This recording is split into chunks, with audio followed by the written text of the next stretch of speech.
네, 815 가족 여러분 안녕하세요. 오현진 팀장입니다. 자, 누가 뭐래도 반도체 데이였습니다. 삼성전자와 SK하이닉스를 가지고 계시다면 걱정이 없으셨을 만한 하루인데 또 없으신 분들도 계실 거거든요. 또 그런 분들은 어떤 전략 짜야 될지 이 시간을 통해서 한번 챙겨보도록 하겠습니다. 자, 일단 반도체를 한번 분석을 해볼게요. 반도체 분석은 저만 하는 건 아니죠. 너무 많은 분들이 하시고 있고 방송에서도 많이 보셨을 겁니다. 그 중에서도 좀 핵심적인 내용만 뽑아서 간략하게 한번 살펴보도록 하겠습니다. 자, 우선 지금 반도체 부분에서 가장 이슈가 되는 게 장기 공급 계약입니다. LTA라고 하죠. 그래서 원래 이제 반도체 계약은 3개월에서 6개월 단위 고정거래 가격 계약이 많았습니다. 그런데 요거를 3년에서 5년까지 늘리겠다라고 하는 거죠. 마이크론 같은 경우에도 이제 요 부분을 늘리겠다라고 밝혔고 실제로 계약까지도 어느 정도 체결을 해놓은 상태입니다. 그래서 장기 공급 계약에 대한 기대감이 굉장히 높다라고 보시면 될 것 같은데요. 장기 공급 계약을 체결했을 때 장점은 장기 사이클로의 전환 가능성을 높일 수 있는 변화죠. 그래서 변동성의 리스크를 축소할 수 있다. 이게 이제 사실상 가장 큰 장점이라고 보시면 될 것 같아요. 그러니까 우리가 삼성전자와 SK하이닉스를 싸다 이렇게 말합니다. 그러니까 싸다라고 말하는 이유는 뭐죠? 주가가 이렇게까지 많이 올랐음에도 싸다라고 하는 건 PER이라는 밸류를 들이게 되기 때문입니다. 그래서 PER 기준으로 하이닉스가 뭐 5배밖에 안 된다. 삼성전자가 뭐 7배밖에 안 된다. 이런 얘기들이 꾸준히 나오고 있잖아요. 코스피 평균 PER보다도 훨씬 더 낮기 때문에 싸다라고 말하는 겁니다. 하지만 시장이 그 부분을 깊게 받아들이지 못했죠. 왜냐? 반도체는 흑자를 낼 때는 엄청나게 흑자를 냅니다. 하지만 적자가 날 때는 또 엄청나게 적자가 납니다. 그래서 그런 부분에 대한 부담 때문에 지금은 이렇게 거대한 흑자가 나중에 적자로 언제든지 돌아설 수 있는 게 아니냐. 요게 바로 반도체주의 주가의 상방을 막는 그런 요인이었죠. 근데 이걸 해소시킬 수 있는 게 바로 장기 공급 계약, LTA라고 보시면 됩니다. 사실 이 장기 공급 계약은 어떻게 보면 양날의 칼이라고 보셔야 돼요. 그러니까 그동안 국내 반도체, 삼성전자나 하이닉스는 3개월, 6개월 계약이 아니라 1개월 단위로도 계약을 했습니다. 짧게. 왜 짧게 계약을 했을까요? 1개월 뒤에 HBM 가격이 더 크게 올라갈 것 같으니까 짧게 계약을 하는 겁니다. 일단 1개월 계약을 하고 1개월 뒤에 또 오르면 더 높은 거래로 하고 그래서 짧은 계약만 계속했어요. 근데 지금은 긴 계약을 하겠다는 거죠. 그 말은 뭐예요? SK하이닉스나 삼성전자도 앞으로 반도체 가격이 지금과 같은 속도로 우상향할지에 대한 자신이 없는 겁니다. 근데 반대로 빅테크 입장에서는 우리가 지금 조금 반도체 칩을 비싸게 사더라도 지금 HBM이 없어서 못 파는 상황인 것은 맞잖아요. 그래서 비싸게 사더라도 우리가 가격을 어느 정도 정해놓고 장기 물량을 확보하겠다라는 겁니다. 이렇게 되면 양측의 이해관계가 맞아떨어진 거예요. 그럼 궁극적으로 장기 공급 계약은 주가에 어떤 영향을 미칠까? 지금 SK증권에서 그 기존 사이클과 장기 공급 계약 사이클의 차이를 정리를 했어요. 그래서 현재 시장이 반영하는 건 빨간색입니다. 업황이 시간에 따라서 들쑥날쑥합니다. 폭이 굉장히 크죠. 그런데 장기 공급 계약이 이루어지면 이 폭이 줄어들 거라는 겁니다. 당연하죠. 왜냐하면 장기 공급 계약이 체결되는 순간 예를 들어서 3년 장기 공급 계약이라고 한다면요. 3년 뒤에 매출을 예상하기가 너무 쉽습니다. 그러니까 지금 삼성전자나 SK하이닉스가 1분기에 어닝 서프라이즈를 냈죠. 그리고 2분기, 3분기, 4분기 컨센서스도 나왔습니다. 근데 그 컨센서스의 정확도는 떨어질 거예요. 왜? 앞으로 메모리 가격이 얼마나 올라갈지는 증권사마다 추정하는 방향이 다릅니다. 그래서 실적 컨센서스도 차이가 많이 나요. 그런데 이 장기 공급 계약을 체결하게 되면 앞으로 1년 후에 혹은 6개월 후에 얼마를 벌겠구나라는 것을 조금 더 정확하게 예측할 수 있는 거죠. 그럼 중요한 것은 주가에는 어떤 영향을 미치냐. 저는 장기 공급 계약 체결이 주가에 폭발적인 상승 모멘텀으로 작용할 것 같지는 않습니다. 그러니까 주식이라는 것은 예상 못한 호재가 빵빵 터져줘야 돼요.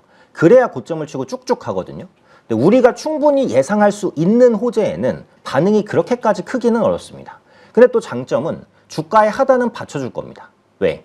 어쨌든 우리가 6개월, 1년 뒤에 얼마를 벌지가 예상이 많이 되잖아요. 가시성이 있잖아요. 그러다 보니까 주가의 하단은 튼튼해질 거예요. 그러니까 결론적으로 장기 공급 계약은 주가의 상단도 약간 완만하게 할 수 있지만 하단도 튼튼하게 해준다. 다시 말해서 삼성전자와 SK하이닉스의 주가를 조금 더 안정적으로 만들어준다. 이렇게 보시면 될 것 같아요. 자, 그럼 앞으로의 이제 반도체 업황 보면은 이 장기 공급 계약이라는 게 영업이익률 가시성으로는 무조건 연결은 됩니다. 이번에 SK하이닉스가 영업이익률이 한 70% 정도, 삼성전자도 사실 다른 부분을 차치하고 반도체만 보면은 SK하이닉스보다 좀 더 잘 나왔다라고도 해요. 역시 70%대로 나왔으니까 장기 공급 계약은 높은 영업이익률로 체결될 가능성이 당연히 높다라는 거죠. 근데 또 중요한 건 요게 있어요. 그러니까 지금 우리가 2차 전지에서 공급 계약을 체결한 다음에 취소가 되는 사례를 봤습니다. 그러니까 이게 반도체에서도 이때도 좀 취소되는 거 아니야? 이런 두려움이 있어요. 그래서 그런 부분을 방지하기 위해서 선수금이라는 걸 받습니다. 장기 공급 계약이 실질적으로 체결이 됐다라고 한다면 선수금이 있다면 몇 %를 받는지 저는 그것도 중요하다고 생각해요. 그러니까 선수금은 예치금을 활용해서 선수주 후승절, 그래서 선수주 후공급 등의 구조 변화 기회를 모색한다고 돼 있는데 계약 파기에 따른 사랑한 의무가 없죠. 선수금을 받으면 그게 선수금이라는 의미니까요.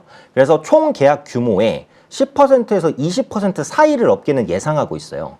그래서 주가 측면에서는 만약에 20%에 가깝게 선수금을 받는다라고 한다면 한 번 더 주가가 레벨업할 가능성이 전 있다라고 보고요. 만약에 10% 수준이라고 한다면 그 기대감은 크게 반영되지 않을 수도 있다라고 봅니다. 그래서 장기 공급 계약이 체결되는 여부도 중요하지만 이 선수금, 예치금 요게 몇 %에서 결정나는지 이걸 보는 것도 굉장히 중요한 이슈다. 이렇게 말씀드릴 수 있을 것 같아요. 자, 그리고 그 공급 부담에 대한 내용을 한번 말씀드려 보겠습니다. 우리나라에서 이제 삼성전자, SK하이닉스의 증설이 본격화되다 보니까 이 공급 과잉이 되는 거 아니야? 이렇게 이제 우려가 있거든요. 실제로 그게 어느 정도의 공급 과잉 우려까지 연결되는지 그걸 볼게요. 지금 보시는 게 삼성전자의 평택 캠퍼스 배치도입니다. 그럼 P1, 2, 3, 4, 5, 6인데 지금 풀 가동이 되는 건 P1과 2, 3입니다. 이거 3개는 풀 가동이 되고 있습니다. 계속 풀 가동이 되고요. 요 P4, 평택 P4 공장이라고 하는 게 이제 가동에 들어갔어요. 그래서 풀 가동까지는 아닌데 올해 한 연말 정도까지는 혹은 내년 초까지는 풀 가동이 되지 않을까 이렇게 예상하고 있는 거고요. P5에 대한 그 증설 계획은 나왔습니다. 그래서 2026년 2월에 착공 재개가 됐고 요때 이제 소부장이 올라갔어요. 그러니까 소부장은 삼성전자, SK하이닉스가 올라가는 것도 있지만 이 두 기업의 투자가 본격화될 때 올라갑니다. 그래서 실제로 올해 초에 SK하이닉스의 용인 클러스터랑 이제 삼성전자의 P4, P5 투자에 대한 계획안이 좀 더 구체화돼서 나왔고 그때 소부장 업체들이 올라갔습니다. 그래서 결론은 이제 P4 풀가동과 P5까지 가동이 완전히 된다라고 했을 때 이 P6는 아직 부지 확정이잖아요. 요거는 좀 더 두고 봐야 돼요. 그래서 P4와 P5 그러면 앞으로 늘어날 수 있는 물량은 P4의 절반 물량 정도, P5의 물량입니다.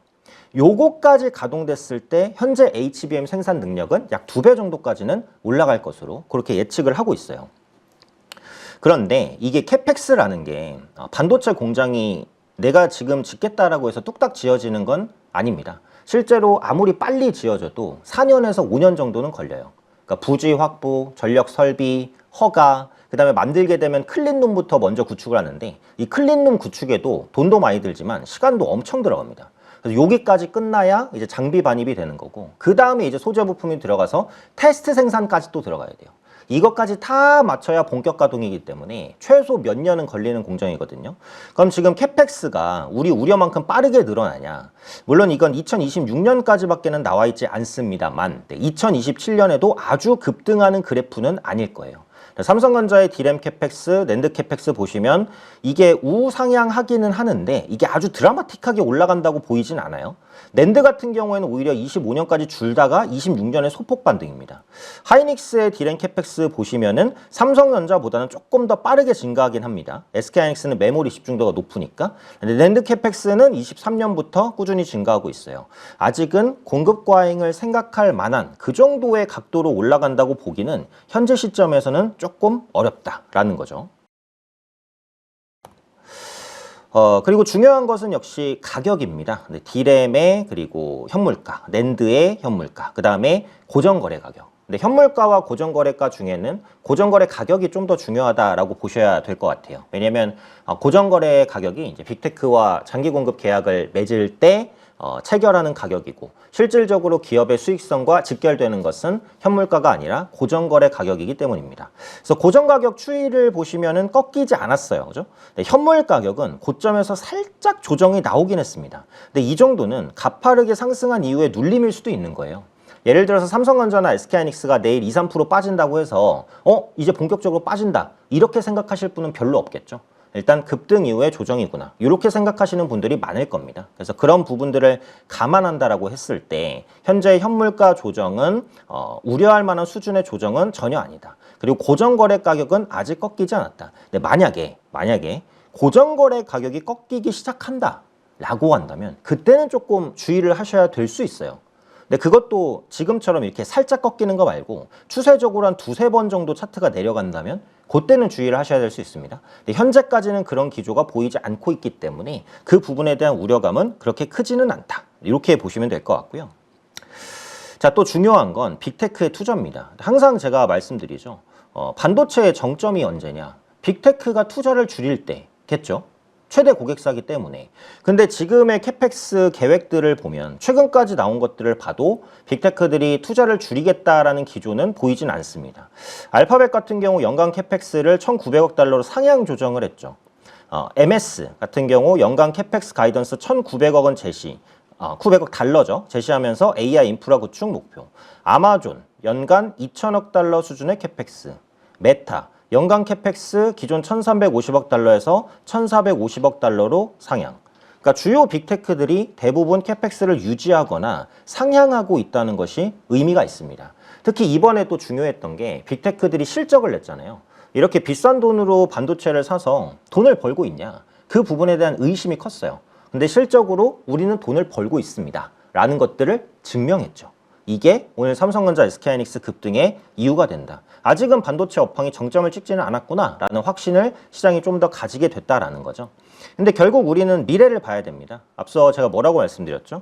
혹시 고정거래 가격이 꺾이기 시작한다면 그거는 살짝 위험 신호일 수도 있어요. 그리고 앞서 제가 뭐라 그랬죠? 장기 공급 계약을 할 때 선수금이나 계약금을 몇 프로 받게 되는지도 중요하다라고 말씀드렸습니다. 그것도 한번 보셔야 될 것 같고, 그리고 이런 빅테크들의 캐펙스 투자가 줄어드는지 그걸 보는 것도 굉장히 중요한 포인트다라고 말씀을 드렸죠. 조금 더 자세히 볼까요? 이거는 알파벳, 메타, 마이크로소프트와 아마존입니다. 캐펙스 투자가 증가율로는 줄어들 것으로 보이기는 하죠. 그러니까 2027년에 10%, 14%, 19%, 7% 예상해서 28년에는 3%, 4%, 15%, 4%입니다. 그러니까 전반적으로는 줄어드는데 이게 예상은 2028년이에요. 그러니까 지금은 2026년이고, 그죠? 27년과 28년 예상은 정확도가 매우 떨어집니다.